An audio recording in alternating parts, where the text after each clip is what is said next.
on, Z, fellow Whovians. Let's talk about Wild Blue Yonder.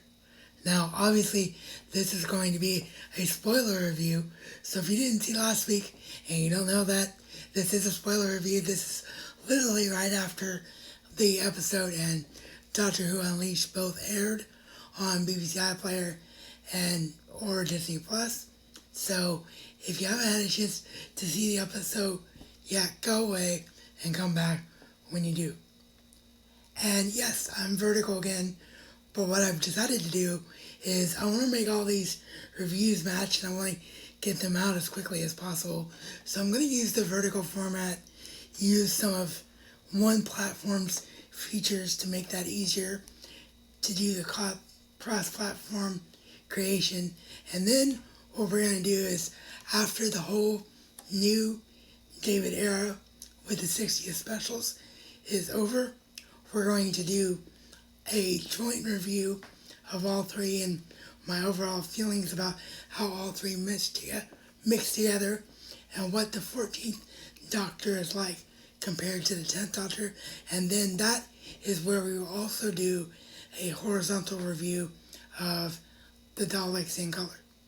So, with that being said, now that we've got all of our Doctor Who content, how we're going to create it sorted, like I said, let's talk about Wild Blue Yonder. Now, why was this the most secret episode ever of Doctor Who? Like, Doctor Who, sorry about that, just clicked my wheelchair, forgot that it was still on. Bear with me a second while I turn it off as I'm talking. But historically, Doctor Who has been all about at least something is going to leak beyond a trailer, beyond an image. But this was the most secret episode of Doctor Who ever.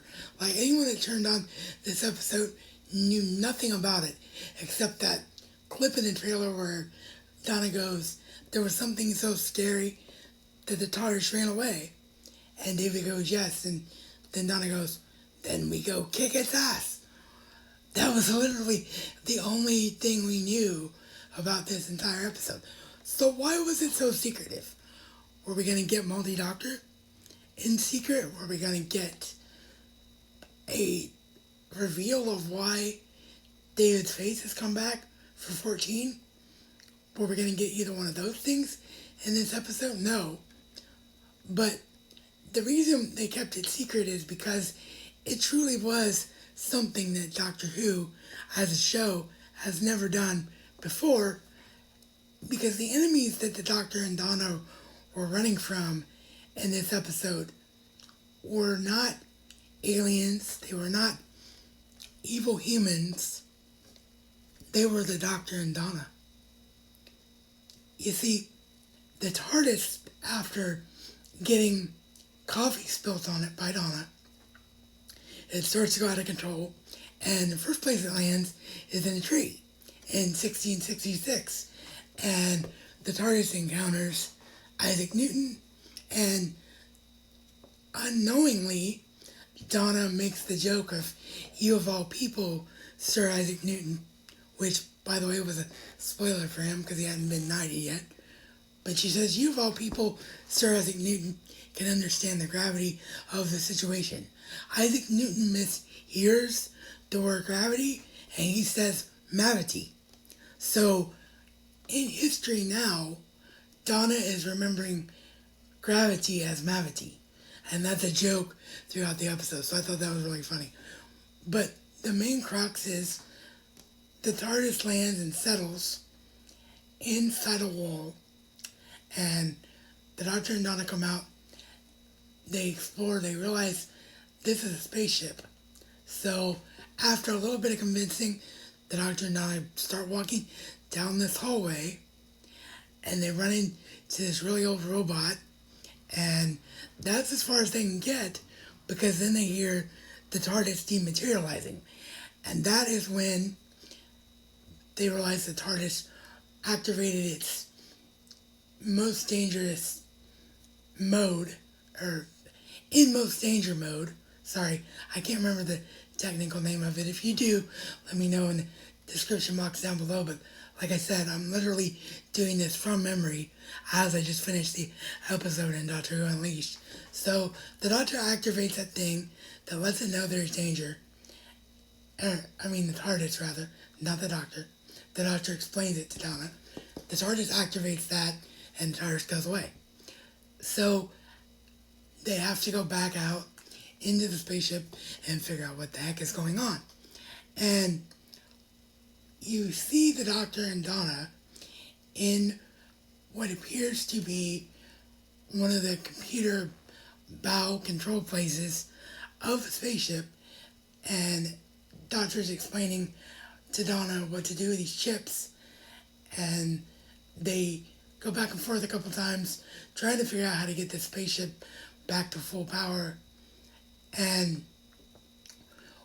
Donna suddenly realizes that she's not talking to the Doctor, and the Doctor suddenly realizes that he is not talking to Donna, because they've encountered creatures that somehow managed to duplicate their environment to a T, organic material to a T, creatures from the edge of the universe, by the way, the furthest out that the TARDIS and the Doctor have ever landed. There's literally nothing because there's no stars in the sky. But these creatures can manipulate and copy everything they see. So they have done their best to become the Doctor and Donna with problems of limbs, because we see Donna with the third knee, we see the Doctor and Donna with super long arms. But that is the threat of this entire episode, is who's the real Doctor, who's the real Donna, how do they escape from each other. At the end, the Doctor very briefly, before the creature tricks itself up, has the wrong Donna on the TARDIS at the very end, and then realizes it, and everything becomes fine. But I can't really explain it because I'm running out of time already. 10 minutes goes by faster than you think. But this whole premise was extremely frightening. The idea that the person that knows you better than anyone in the world is yourself and your best friend. So when yourself and your best friend get cloned, how can you trust what you say to anyone? It was an incredible piece of writing by Russell, and incredible piece of directing and camera work and CGI and practical effects, because a lot of them were practical. Watch Doctor Who Unleashed. Highly recommend you see how well they did practical effects in an episode that you would think is full of CGI. There's not nearly as much CGI as you would think there is. The arms were real. The extra knee was real. Various things were done as the actors were doing it in front of the green screen. Just a very well done episode.